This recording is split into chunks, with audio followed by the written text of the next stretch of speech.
Welcome to episode 260 of School Librarians United. I'm your host, Amy Herman. This podcast is dedicated to the issues and challenges school librarians face every day. As a school librarian in my 17th year, I knew I wanted a podcast which addressed the nuts and bolts of running a successful library program. I don't claim to have the answers, but I hope that this is a platform to share resources and exchange ideas. Now is a perfect time to mention that all the ideas and opinions expressed in this podcast by myself, my interview guests, and listeners who reach out to the podcast are our own and do not reflect those of our school districts. When incorporating research, I always make sure to cite my sources. So whether you are a novice or a veteran school librarian, this podcast has something for you. One of my goals in 2024 is to create a variety of opportunities to showcase as many voices and experiences of school librarians as possible on the podcast. This February, I am asking listeners to send in their voicemails of purchases I regret.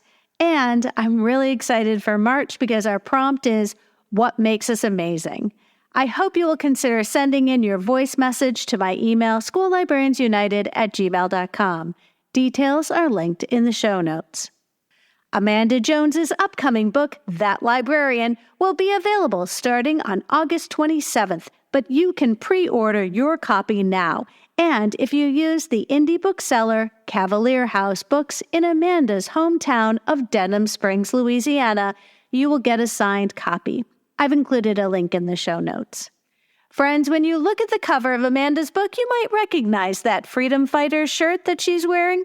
She reached out to the designer, Christy, who designed a line of That Librarian apparel as well as That Librarian flair, such as a bag, sticker, and mug.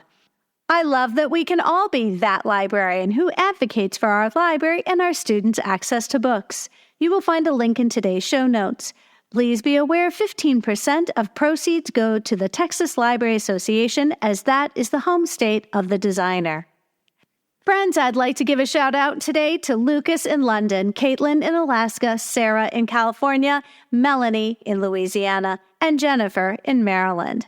Welcome to you and all listeners to reach out with your feedback and episode suggestions. You can reach me either on Facebook, on X, formerly known as Twitter. My handle is at @LMS_United. On Threads, you can find me at School Librarians United, and on Blue Sky at SLU Podcast, or the email address schoollibrariansunited@gmail.com.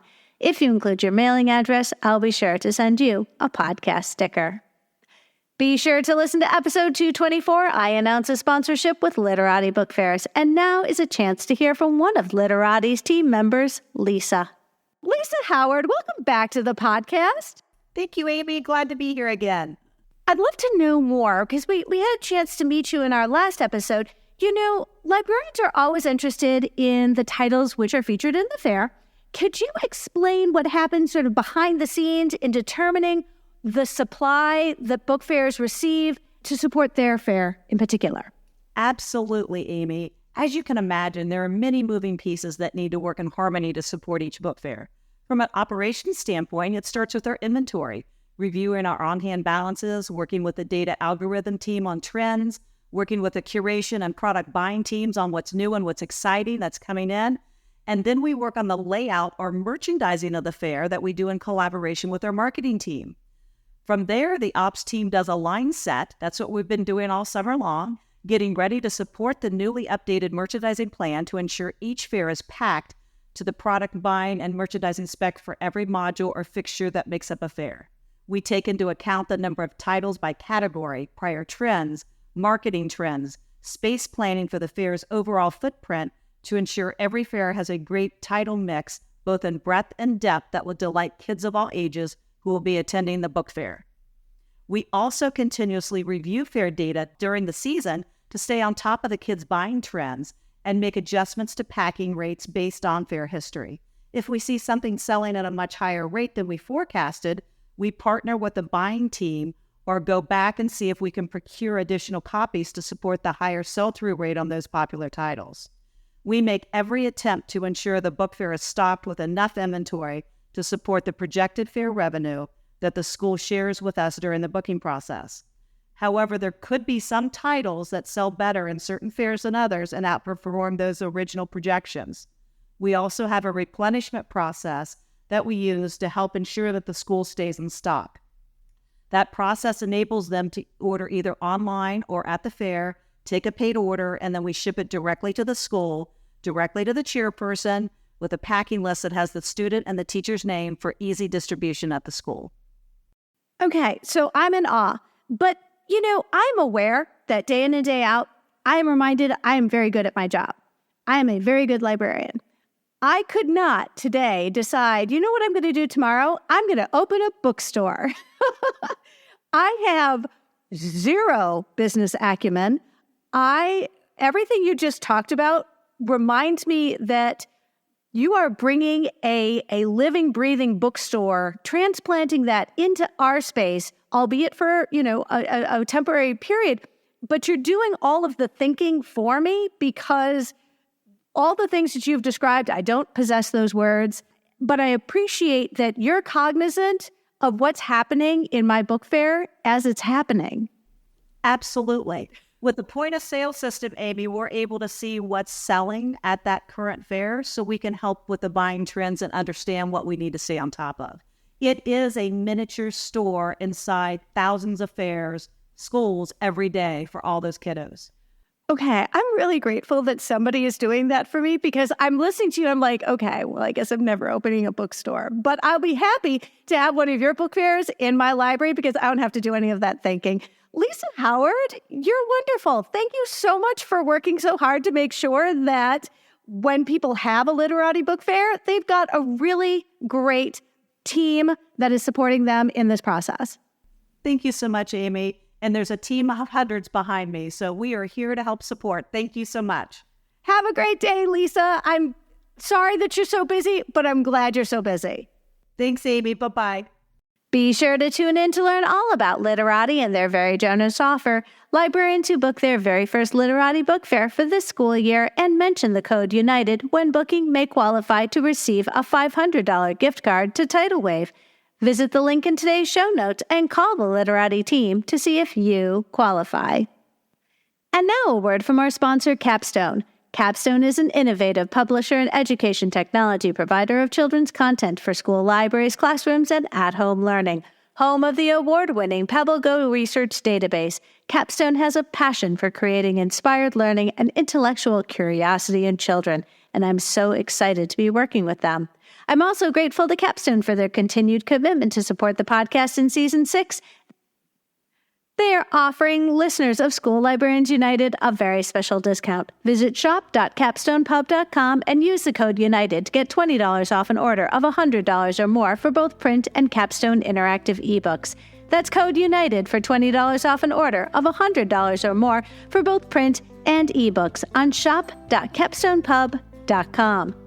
And now for our episode, Project Lit, and my conversation with Kristin Sierra and Carinna Tarvin.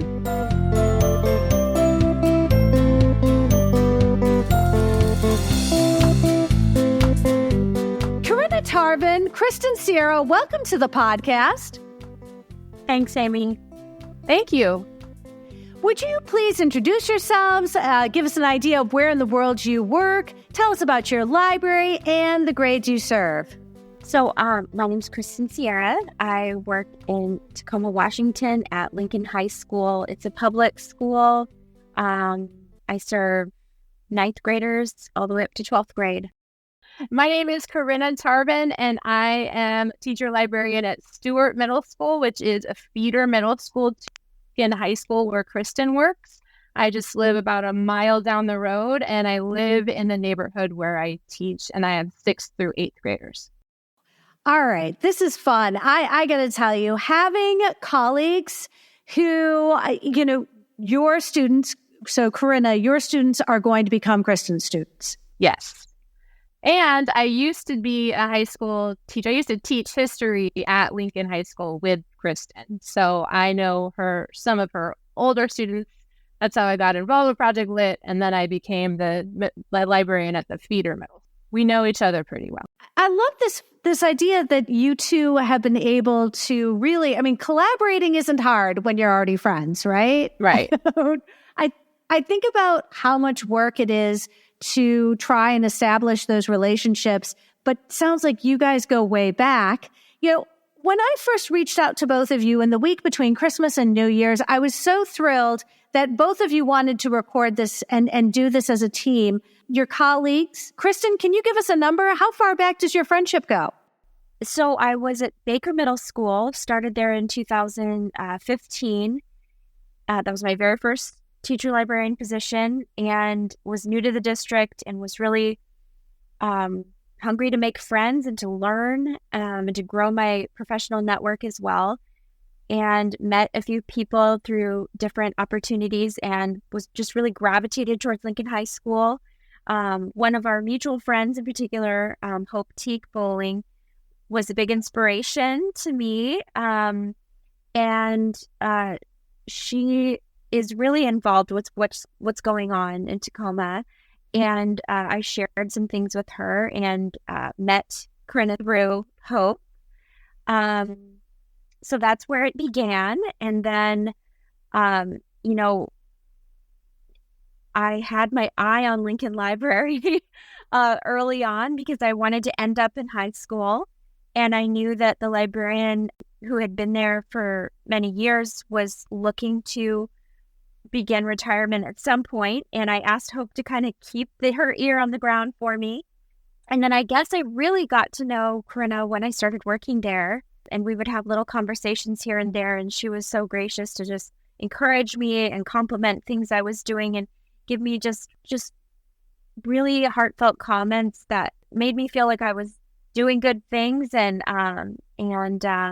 making a difference for the students. And that's kind of where it started. And then I don't remember exactly when this happened, but at some point she was kind of hinting at that she was interested in doing something similar. And so I just kind of let her know my journey to the library, because I was also a classroom teacher before that. And a little bit of a long answer, but I guess that's where it all started. We mutually inspire each other now, but I think it kind of started out. We did work together also when she was a classroom teacher on some research and some great projects that she had set up. I was able to collaborate with her and learn from her as well as a history teacher. It's all good. It's just, No, that's wonderful. But Carinna, it sounds like you became a librarian, but you were able to see how Kristin sort of navigated that transition. I'm sure that was really, influenced some of the decision that you made in going into becoming a teacher librarian or school librarian. What do you like to call it? Teacher librarian. Teacher librarian. Got it. Yeah. Yeah. Well, I was a history teacher, like we talked about a little while ago, and my thing was research. Like I taught PDs at the state level. I was the president of the Washington State Council for the Social Studies. I was bringing in community resources into trying to get them connected with classroom teachers. And so when I had been in the classroom for 15 years and I was just kind of like, I've learned a lot. I could probably keep doing this for a while, but I don't know if I could do it another 15 years. And so I saw how Kristin had come to Lincoln and just transformed the culture of reading and brought, in 1 year, I think she had Jason Reynolds, Kwame Alexander, Nick Stone. We had video meetings with Elizabeth Acevedo. All of this was in 1 year. And plus all these other people, I'm not Sarah Kendzior, all kinds of people. And I was like, oh my gosh, that's amazing. And she was always connecting with the freshman football team and the gardening club and the all different groups of people were coming to the library, and it was just a community hub. And I love community, and I love connecting people, and I love research. And so when I saw what a library could be, and it included all of this event planning and stuff that I already kind of love doing on the side, I was like, oh, okay, I want to do it like that. That seems fun. And I always had haunted my school librarians. I haunted them. So the libraries. I'm a big reader, and so I always kind of wished to be a librarian. It was all the side, dream. But then I saw that it was possible and you could transition, like you said, from being a classroom teacher, and that the program, shout out to Antioch, Seattle, has a really good endorsement program. And so then Kristin was like, it's totally doable. You can go one class a quarter. You can pay, like it doesn't have to be all or nothing. And so I got really excited. I love that. I really, it's wonderful the two of you have grown together like that. As will become glaringly apparent to our listening audience, I am clueless when it comes to Project Lit. So that everyone tuning in is on the same page when we start this conversation, I need you to explain Project Lit to me like I'm 5. So let's go ahead and let's get a crash course in what is Project Lit, please. Put simply, Project Lit is a community of readers who promote the joy of reading in various ways. And that includes educators, students, librarians, educators, also teachers, students. And it really can be simply enjoying a book with 2, 3, 4 students, or it can be what Carinna mentioned, and that is, bringing creators to meet students who love what they create on a big scale and everything in between. So it really is promoting the love of books and connections through stories, whether that is connecting student to student, educator to student, group connections, or outside of the school community through author visits or literacy events. I hope that's clear. It's very broad. So for clarification, unlike a sport that has a season, is this membership something that begins with the school year and ends when the school year ends? Is it sort of once you are a Project Lit kid, you stay in it? What has been your experience, Carinna? Well, I just think everybody's in Project Lit, whether they know it or not. I realized very quickly when I got to the middle school right after COVID that none of those kids were going to do homework, and and book club is kind of homework, and also that they are not in control of their own transportation. And so it couldn't really be in my setting anyway, because our kids at our middle school really take the bus. There's no, parents aren't really there dropping them off that much. And so I decided that we were just going to have our meetings at lunch every Friday and have books of the month that everybody could check out. And then we would have activities in the lunchroom that were related to the book of the month. And there would be table discussions and lots of passive programming. But that everybody's invited, come at lunch, participate. And if you want the book, then cool.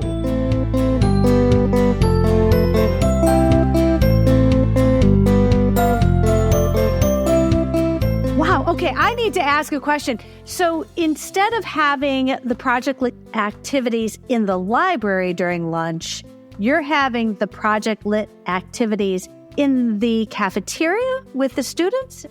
Okay.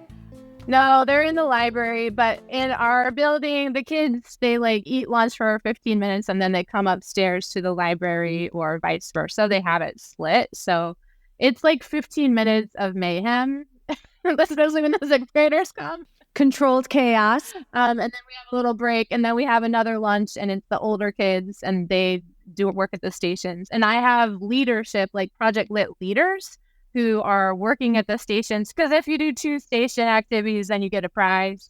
So it's a whole thing. And so when we talk about the club, it's really the kids who have stepped up to be volunteers at the stations. And so I have them come at once a month and be my readers advisory council basically. And they're the ones who are choosing the books and doing all the voting, and which we'll talk about later. But so everybody in the school is in Project Lit, but there are some Project Lit leaders. Got it. But I love that it's inclusive because, as you said, our students are oftentimes not in control of the schedule or their rides or the plans that their families may have. And so it sounds like you're being as accommodating. What a great solution you found. How does that work for you with you in your building, Kristin? Have you found with students who become more active? Is it all, everybody can come and join? How do you handle it in your school? So like Carinna, it's open to all students, all staff. It looks a little different from what it in the middle school, because most of the time my students do have control of when they can come and go from school, and they do have a little bit more, some more opportunities for engaging in events that are outside of the school day. So we have the Project Lit collection, which is kept in the library, that we've been building since 2018. And I can show you pictures if you want to add to the notes. We have I'm pretty proud of it. We have a really great collection, and we share it district-wide with any teacher, any librarian who'd like to use them. Typically, we send them in large sets or smaller, small group sets. But I'm getting a little off topic. What I'm saying is, at our school, it's a few things. So it is a collection, and this collection has been nominated and voted and added to the collection by students. Okay, not just the librarian, not just teachers, not some AP list somewhere. These are student selected and loved. And so we have the collection, which is available to anyone district-wide. We have a club, a book club, which anybody is welcome to join. And I've kind of tried to be student-centered in my programming because so many of my students are, involved with sports. They have to go home after school sometimes to babysit. They have jobs. They have other things right after school. So after school really wasn't a great time. And because lunchtime is really a student's only free time in their day at school, that didn't really work out well either, because I wanted the library to be open to all students who wanted to come during their free time. So we decided to do it in the morning on every other Wednesday. And that for our district, we have something called late start, and that works well. So school starts at 7:30 every day, but every Wednesday it starts at 8:30. So we have basically we kind of nickname it the Breakfast Club, because everybody potluck style brings food. We have a book of the month. Sometimes we have a theme of the month where we have, thrillers. So we'll have 3 or 4 to choose from, and then we'll read them, and then they'll meet in small groups instead of the big group discussion.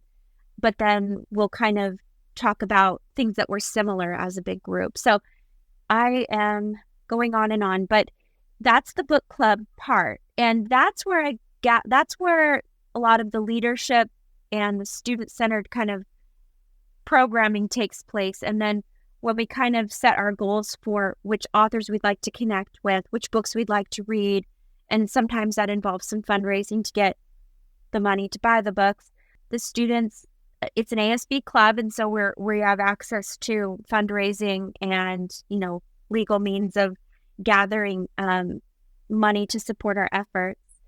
And then those events that we put on that Carinna mentioned before, they're open to all, and the leaders are the book club members who do everything. My role is to facilitate and to make those goals happen. I'm not going to pretend like my opinion isn't big for them, and so I do sometimes in our brainstorming sessions offer my opinion. But I really try. We have a president, we have a vice president, we have leadership in our club, and I really defer to what they want to do. So that's the club part. And then we have the community, which spreads out all through the district. We share the books that we fundraise for, and we promote through sharing on social media, sharing within the school, and making posters and things like that to promote the club and to promote our events.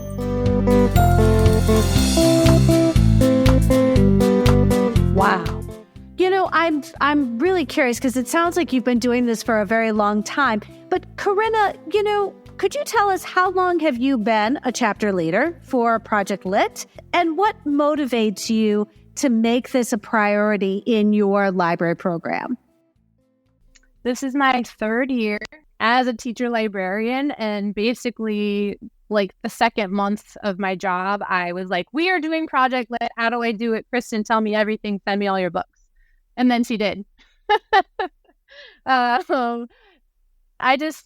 really like the books. Like the list of books are so good. They're diverse. They promote diverse authors and new authors, and the kids are obsessed with them. It's just like such an easy choice for me to make. And so the problem wasn't, and also the other thing is that my principal was a vice principal at Lincoln and worked with Kristin. And so he was already on board. And like the leadership was ready. I just had to figure out what the format would be. And so it was a pretty easy transition. I'm like, if I'm going to be a librarian, I'm going to be a Project Lit librarian. Awesome. How about you, Kristin? How long have you been at this? So I mentioned I was at middle school before, at Baker Middle School for about 3 years. And while I was there, I started dabbling in Skype and inviting authors to meet with our students. We did something in the middle school level back then called Battle of the Books. And we featured 10 books. The students would read them, and then we'd have kind of a trivia type battle.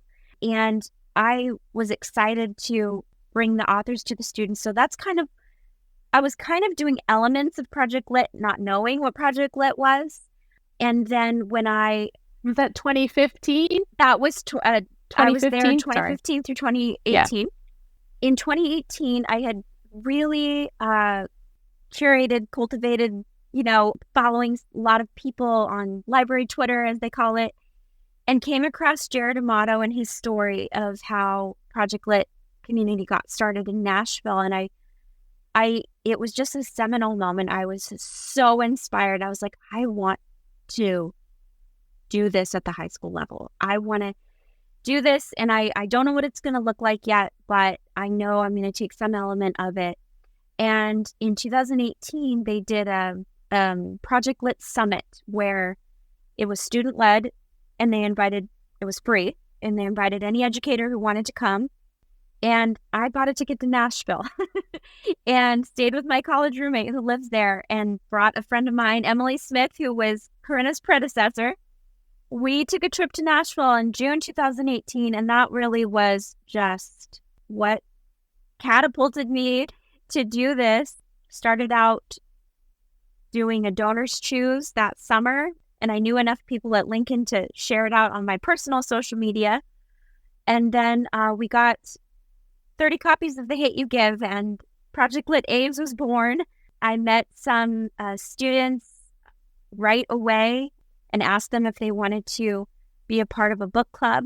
And it was really cool how it happened. They would invite their friends, and we started out small, and we grew and we grew. And I think it helped with the events because that communicated that all were welcome, and that whether or not you read the book doesn't matter. If you're interested to hear what the author has to say, come, and maybe you'll read the book afterwards, So that's kind of how we got started. So that was 2018. And like I said, every year has been a little bit different. In 2020, we really focused on, obviously, a lot of online events. We hosted a few authors through Teams and Skype and things like that.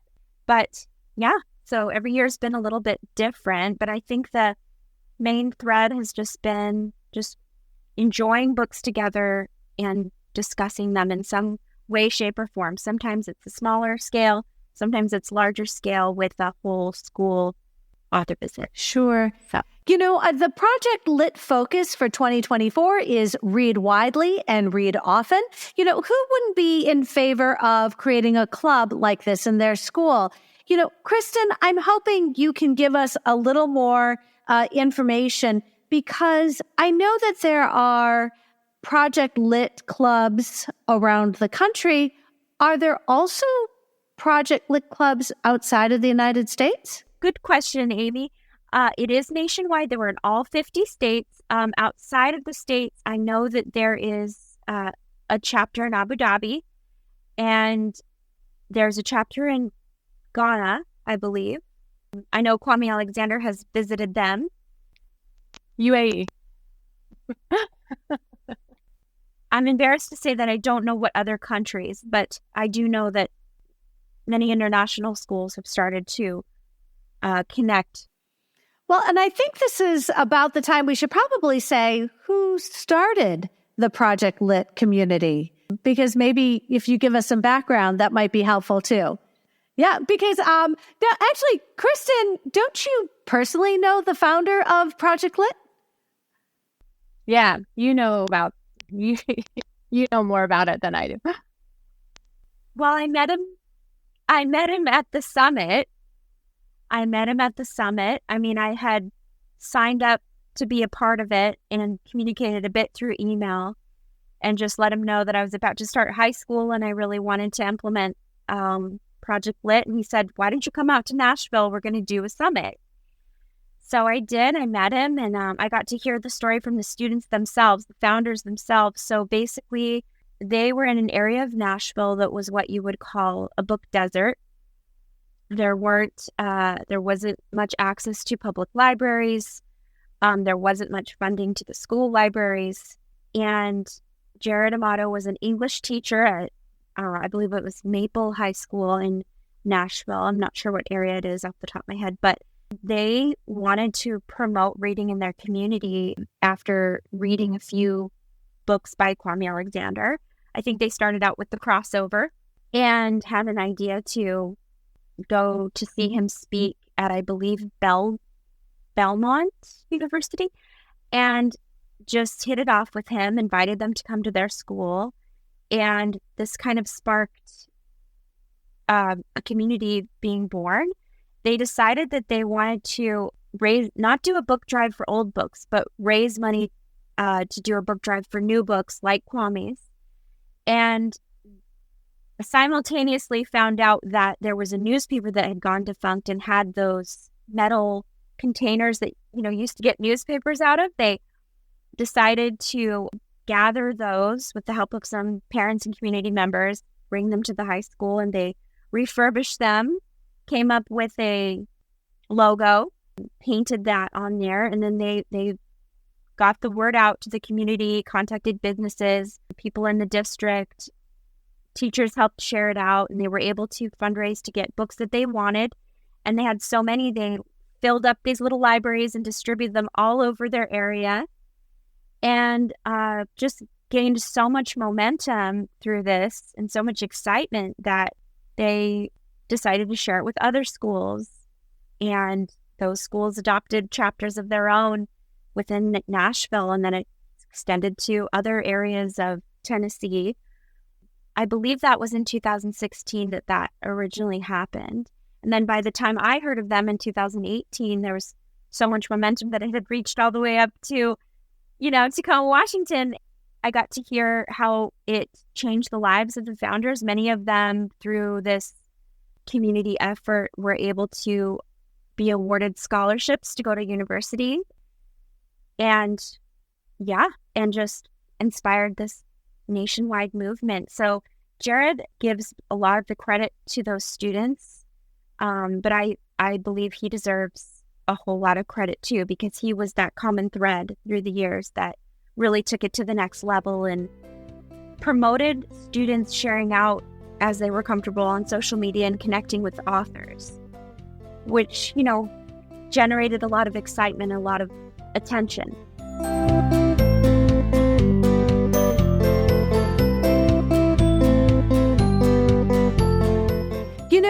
For a lot of us who are aware of Project Lit but are not involved in Project Lit, I'm very tuned into this when I see it on social media.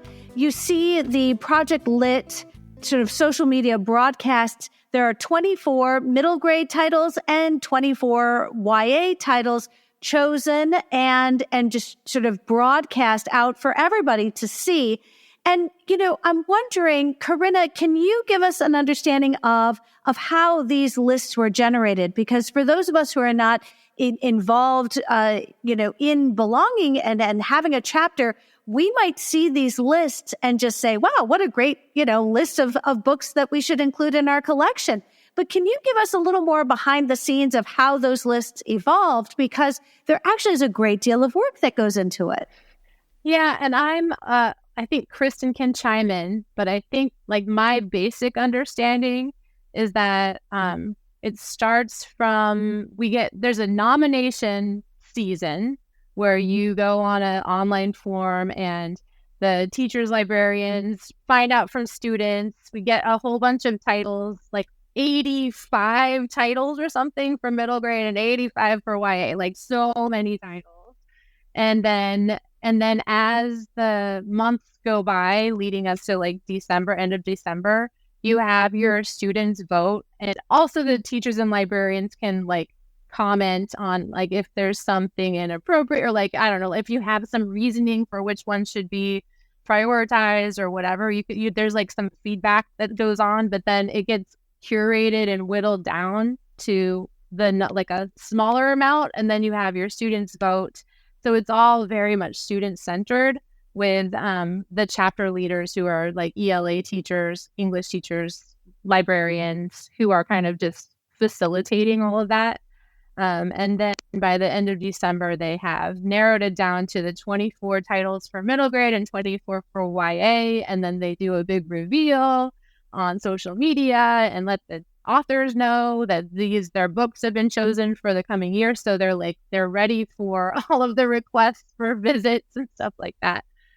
So we try to make sure to get the authors' handles in like all of the comments and all of the social media stuff that goes on too. So did I miss anything, Kristin? I think you nailed it. I think, yeah, there's tons of nominations usually, but later we're going to talk a little bit about what Project Lit looks like more detailed. And I think that gives more of an explanation of why some are chosen and some might not be. Like the windows, the sliding doors. Yeah. So what's really important when choosing the books is that we keep in mind the goals of Project Lit. And one important thing that we want to do is we want the books to be culturally relevant. And sometimes that brings to mind only realistic fiction, but really there's so many dystopian books and fantasy books that can also connect with current topics, current events. We want students to be able to broaden their perspectives, whether that is somebody that looks and is from somewhere totally different from them, or they can relate to them because they do come from a certain background or a certain place that they can really see themselves. Love it. Right now, it's almost February. It'll be February when we're listening to this conversation. School librarians around the country, around the world, tuning in. If this is something that we'd like to do we have to wait until next school year to join? Or is this something that a school librarian right now could join Project Lit on behalf of their school? No, you don't have to wait. And it's really more about being connected with a network of like-minded people. So if you think about it that way, you don't really think about it as a school year or a season or anything like that. It's being connected with a network of educators who also want what's best for students, also want to connect them to each other and to the world around them. You can get more information by subscribing to the Founders Substack, which is a great place to start because it's really non-committal. You just get an email every week.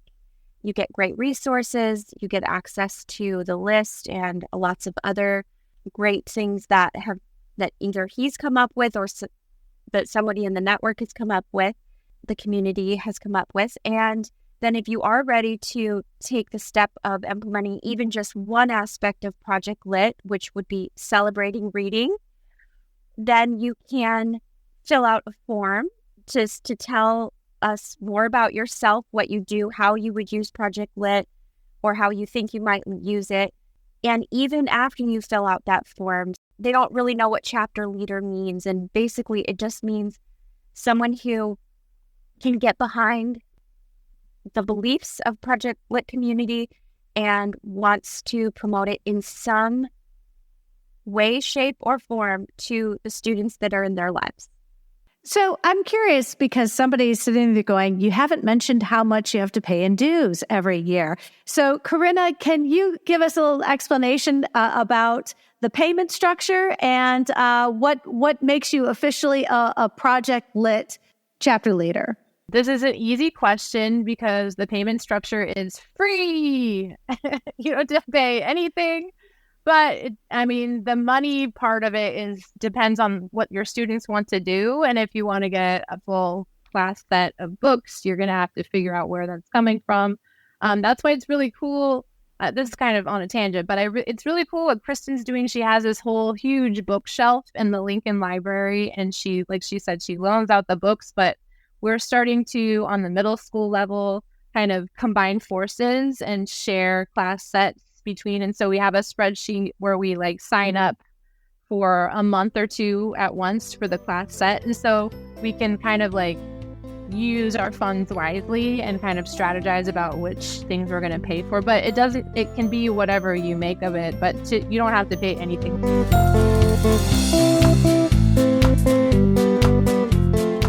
The more we talk, the more I feel like the Project Lit chapter is going to have a very different sort of unique dynamic and vibe, really dependent on not only the leadership of the teacher librarian, but also of the student leaders who emerge to take some of those responsibilities when it comes to organizing activities for your group. So at my school, everybody is involved in Project Lit. They can come up at lunch, but then we have student leaders who just kind of emerged. You can tell they come at lunch and they say, Ms. Tarvin, do you need any help? And I say, yes, work at this station. I know, they're really cute. They come up and we do passive programming. There's activities where the students are discussing things related to the book or the book itself, either in written discussion, or they're interviewing each other, or they're doing a craft that's related to the book, or they're doing some other kind of community engagement thing that doesn't relate to the book at all, but it's building community. And so at each of the stations, there's a stamp and a stamp pad, and there is a leader, a kid who is a leader, and they will give you a stamp only if you do the activity. They are hardcore, let me tell you what. And so then when you get 2 activities done and 2 stamps, then you get a prize. So the kids who have come and just volunteer, this is how I recruit the 6th graders. I'm like, who wants to be a stamper? And then they show up, and their kids have very strong opinions about books and very strong, they're going to take control. And so then I have them I put their names on a list, and then once a month or so, we have a meeting during advisory, and I invite all of the students who have been leading. And then we talk about what books do you want to talk about next? Which books, I'm trying to figure out which books we're going to prioritize buying for next year. And so I just did this last week. I got the whole set of 24 middle grade books from the local public library. Shout out Kaylee at the Moore branch. And then I had them put on the different tables, and the students had sticky notes, and they got 4 sticky notes, and they had to vote on which ones they thought looked the coolest. And so I have them do that. I have them prioritize books that are on our wish list. And also they give me ideas about what the station activities are going to be on the meetings on Fridays. And they give me kind of highlights and lowlights of how it's been going for them and what kinds of harder rules I should make for their peers, what kinds of prizes I should get. And they have lots of strong opinions. So it's all good. And then by the time they're 8th graders, what we're doing, actually this connects to Kristin. I have a group of 8th graders who've been involved now for years, and we're going to take 10 at a time up to Lincoln, which is about a mile away. And they're going to meet Kristin and see the high school library and hopefully meet some of the Project Lit kids who are up there in the high school. But, this is fantastic. Kristin, you've got a feeder school, and in much the way that, the middle school was going to feed the high school when it comes to sports and musicians and people who want to do the play or the musical. Kristin, you've got a built-in source of your next gen Project Lit kids. So, Kristin, can you talk a little bit about how, having this nice, solid group of middle schoolers moving up, they're all excited and they love Project Lit. Yeah, it's a gift. And Emily Smith before also had her version of Project Lit, and that has been, huge. I think it does look different at the high school in ways that I described and that Carinna described. It is a little bit more, we do have fun activities, we do. And most of them are planned by our leadership team, just different icebreakers and games we'll play. We play, specific book trivia on Kahoot and things like that, and they love that. And we try to implement art, different art experiences. We have some nonprofits in our city. We're so fortunate to have a nonprofit called Right 253. They do printmaking, they do poetry workshops. And so we implement things like that into our meetings and into our events. But it is a little bit more centered around the stories as far as discussing and trying to discuss things at a deeper level. It's not like an English class. For the most part, they're student-generated discussion questions. And majority of our meetings are based around conversation and what they took from a book, why they liked it, why they did it. And I get a lot of comments about things like, man, I would never have chosen that book, but I'm glad I read it, of something that I learned from, or something that I really got a different perspective or experienced a type of book I'd never read, and that kind of thing. So, I think it's appropriate because it goes along with their needs and their developmental stages. And, at both stages, though, connecting with peers is extremely important and needed. And so having a feeder school is incredible, and just the enthusiasm, it's contagious. And Carinna does that with her students, and that really rubs off, and then they come excited to join. And I just tell my, club members all the time, invite a friend, each one bring one, invite a friend. Doesn't matter if they haven't read it. And we do try to kind of, when we do months that are thematic, we try to add some questions in the discussion where somebody who's brand new to the club could still participate. Like one example would be, now that you know a little bit about the book, does it bring anything else to mind that you might have watched in the past, or a book that you may have read in the past, or, connecting it to their lives in some way so that they can still be part of the discussion, even if they haven't read the book. And sometimes my students will come in the day before or so and say, I haven't read the book. And I'm, I just say, come anyways. We don't care. We just want you there. And, if it's a book where the story will be spoiled, I might say something like, okay, well, we're going to talk about the end. And if you're that kind of a reader where you would hate that, then maybe skip this one. But just to say it's a blessing, and it's great to have that enthusiasm bleed through, and it's contagious.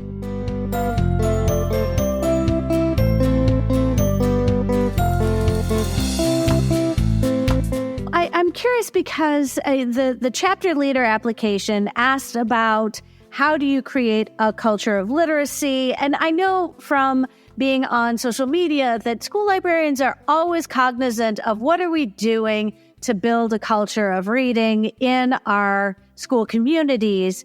It sounds like if you embrace a Project Lit mentality, that the reading culture is going to naturally happen because everything you do throughout the course of your program could be in some way attributed to the goals that you strive to reach as a Project Lit school. Is that correct?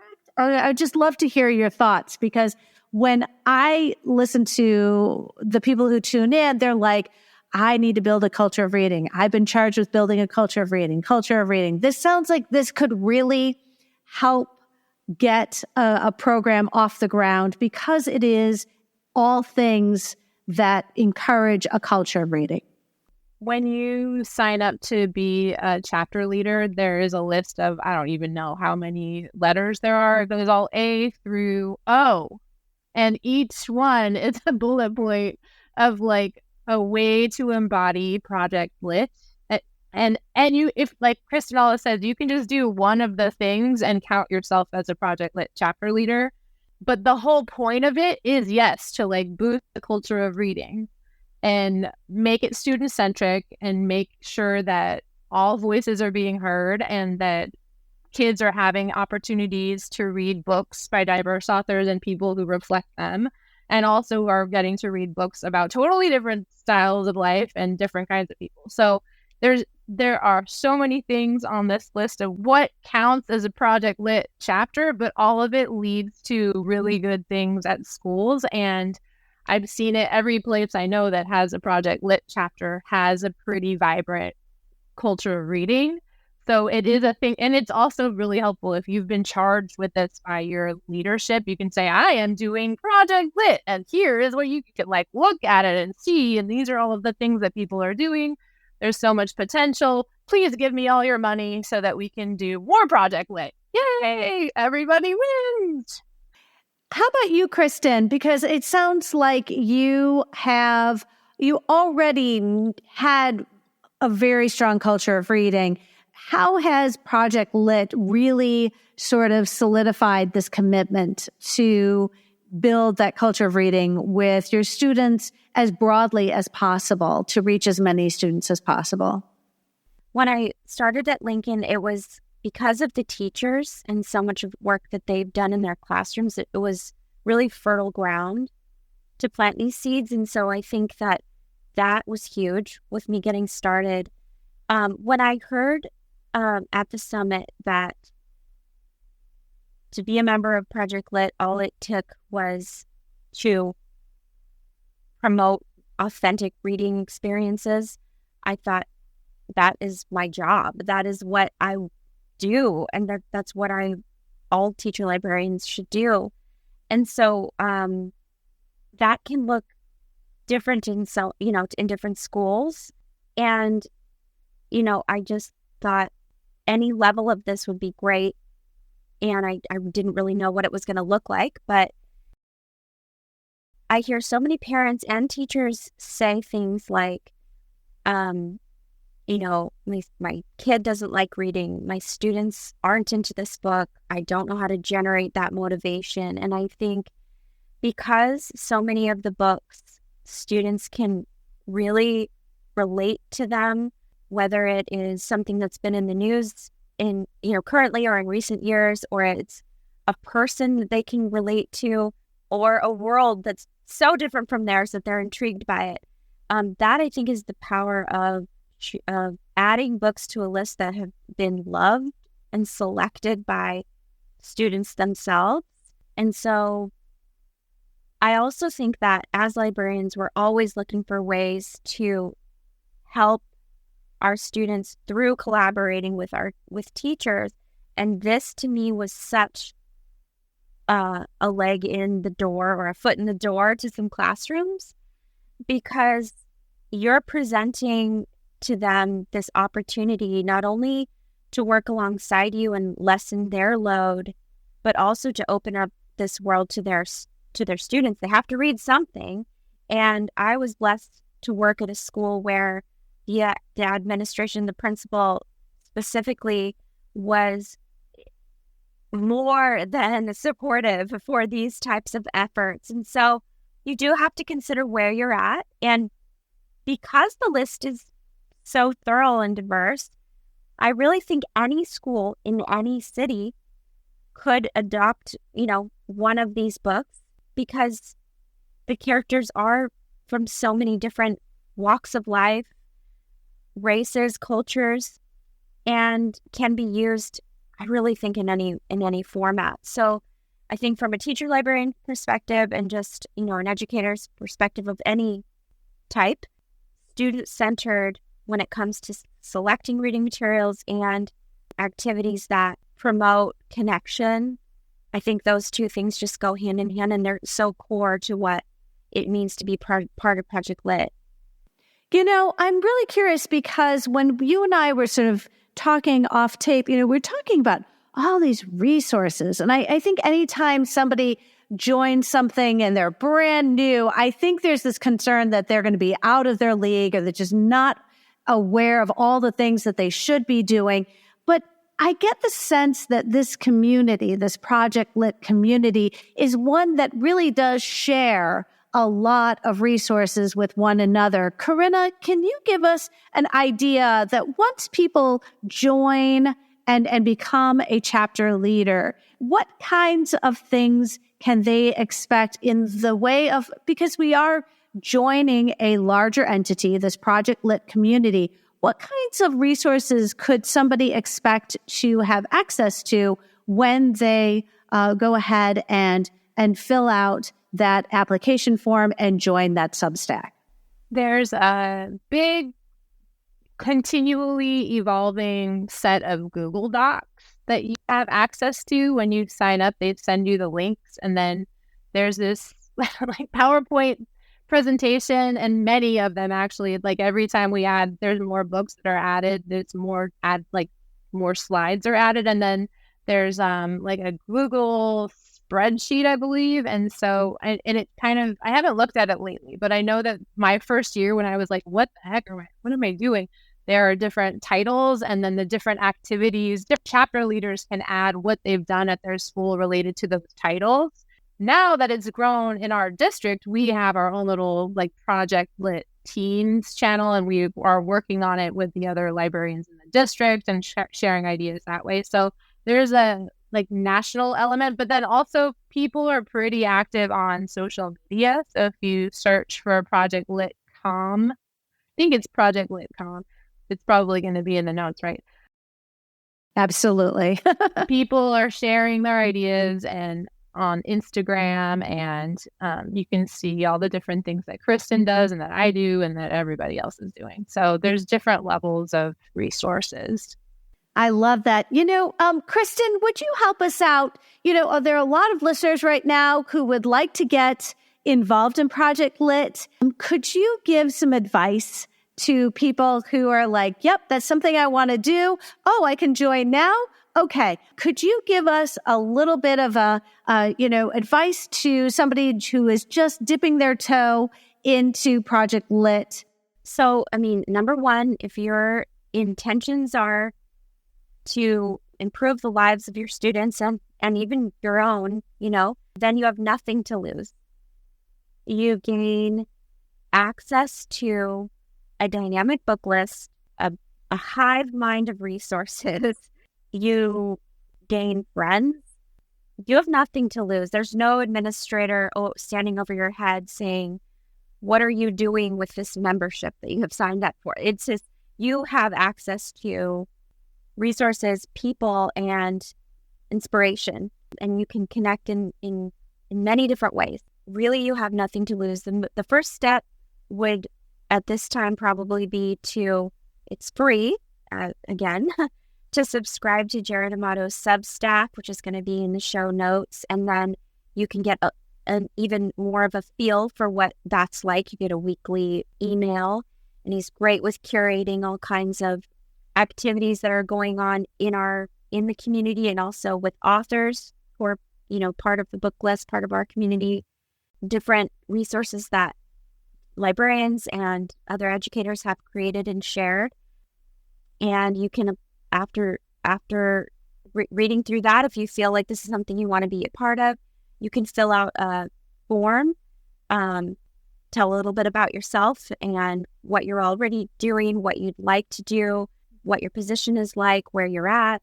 And then once that's looked over, I believe Jared does it himself, you're considered part of the community, and it really is one of those things where you can put in as much as you can or as little as you can, as you're able, but it's just a great resource. And for me, it's just been a constant sort of source of inspiration and connection.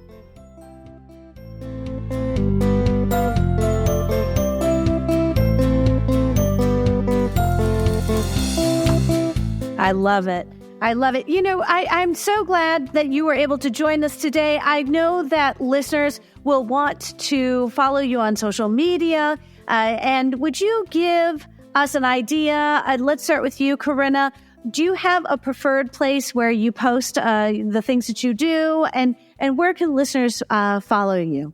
I think my Instagram, my school library Instagram site is probably the thing to look at. It's Stewart, so at STEWARTMS, like middle school library. And I try to take pictures of all the station activities and what the book of the month is and like the fun kid art and all the stuff that happens. So that's probably the best bet for me. Fantastic. How about you, Kristin? Where can we find you on social media? So I'm on Instagram and X at Lincoln Abe's Read. That's my library and kind of, well, I don't want to say personal, but I do tweet from my own, voice.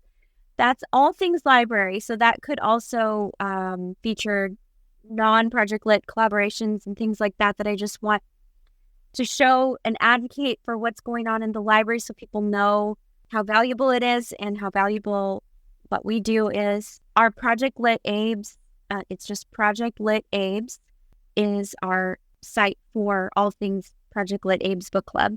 There is some crossover. Sometimes I share the same things or share back and forth, but that's where you can find me. And then I do have a Facebook, also just Project Lit Lincoln Abes. Yeah. Friends, we're halfway through the school year here in the States. Can you give us each something that's on your radar when it comes to Project Lit? I know we're always looking for great ideas from one another. Kristin, can you give us something that you're looking forward to sometime in the next couple months? Thank you. So we do have something confirmed that the students are very excited about. Now, at the beginning of the year, our leadership said that one of their goals was they wanted to connect with a local author. We're Project Lit Abes no matter what authors we promote, but she isn't officially a Project Lit author, but she has some incredible books. Her name is Marissa Meyer. I'm sure you're familiar. Lunar Chronicles fame. Well, she is foraying into the world of teen romance, YA romance. She's coming out with a book called With a Little Luck, which I got a chance to preview. And our students are excited to welcome her on February 21st as a leg of her book tour that's coming up. It's open to the public. Our Project Lit Abes are leading it, and it's going to be a community event. Families are going to be invited, and we're going to have different clubs and organizations that work in our community have tables so that the attendees can get a taste of how great Lincoln is and how many people support us in the community. So connecting families to those resources and also to a great author. So that's pretty exciting. And we have some other things in the works. We are going to go to a writer's workshop. It's called the Cavalcade of Authors, and it's annual. This year, there are several Project Lit authors that are coming. Dashka Slater is coming, Jas Hammond, Syl Binder. I know there's more, but there's 20 authors, so there's many. We're going to go to that, and that's really great. So the students get to sign up for 3 workshops where they get to learn from the authors themselves on their expertise. If they write fantasy, maybe their workshop will be based in, how to come up with worlds or something. So anyways, this is exciting. That's in May, and Marissa Meyer's visit is in February. We have some other things cooking that I can't announce yet, but if you follow me on social media, you'll find out. There you go. How about you, Carinna? I'm just, it's been so nice to get to know both of you, but tell me, do you have something that you're excited to and you're looking forward to in the next coming months? Yeah, 2 things for me too. One is just closer to home, just at the library. Our book of the month for February is The Stars Beneath Our Feet. It's all about this kid who's processing his grief through using Legos. And I haven't had Legos in the school before, but then I just wrote an email to the teachers and everybody brought me all their old Legos. So I think we're going to set up a Lego station in the library, and I don't know I don't know if it's a great idea or a terrible idea, but I'm excited to try. The kids seem really excited. So that'll be fun. And then the other bigger thing that's in the community, unfortunately, the same day as the Cavalcade of Authors, since it was postponed, but there's something called Ways Goose in Tacoma. And I think there are Ways Gooses around the country, but it's like a celebration of printmaking and book art. And for the first year, the Write 253, which is a nonprofit that goes to both of our schools and does printmaking and poetry workshops with our students, They are running Waves Goose, and this year, for the first time, they're going to invite field trips. So there's going to be Education Day, and kids can go to the print festival and meet the artists, and they do a steamroller print. So they have the local students, like Lincoln's art class and some other schools in the district and some other professional artists. They do a huge, I think it's linotype. Oh my gosh, they're going to kill me if they hear it and I say it wrong. Anyway, and then they put it on the ground in the parking lot and they get a steamroller and they roll over it with a steamroller and make these gigantic, awesome posters that they raffle off. Anyway, so the kids are going to be so excited to see that, and it's just happening down the road from Stewart. So I'm really excited to bring them on a field trip and have them meet community members and like experience art and words and how they all work together. So it's going to be really fun.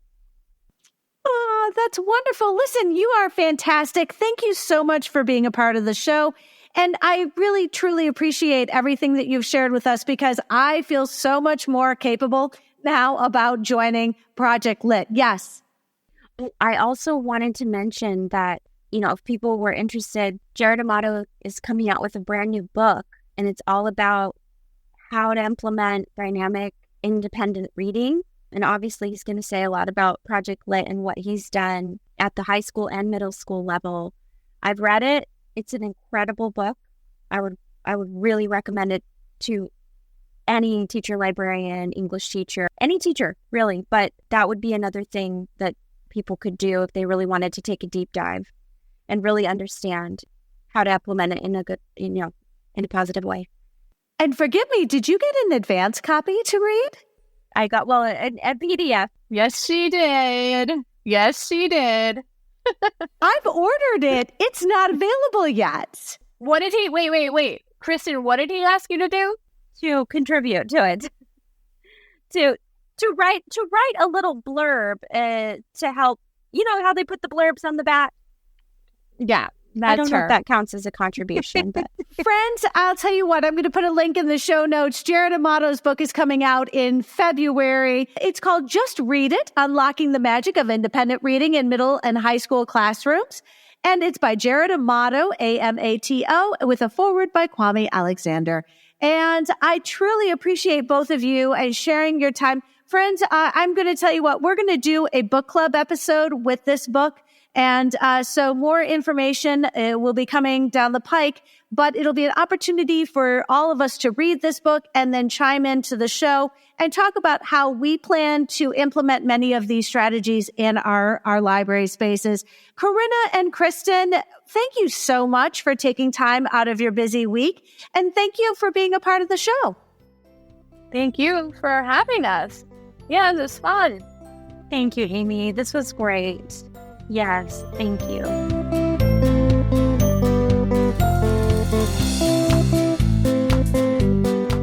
I'm so grateful to Jared Amato, founder of Project Lit, and Kristin and Carinna for sharing their own experiences as chapter leaders of their school's Project Lit team.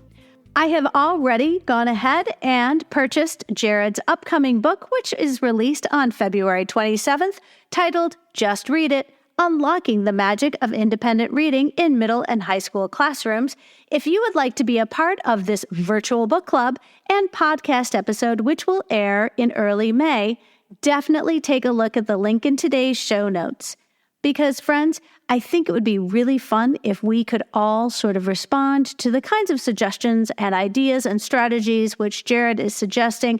And I know I'm interested in reading the book, and I would love to hear your thoughts on it. So stay tuned. And once that book becomes available, I'll be sharing our discussion questions out, and you are welcome to either join me by voice message or by tuning in. We'll have a conversation and share that out with the listeners. Friends, if you found this episode helpful, please share it out with your team, your PLN, and on social media. Be sure to follow on your favorite podcatcher so you'll never miss an episode. And if you really like listening today, consider letting somebody else know that you listen to the podcast and how it helps you do your job every day.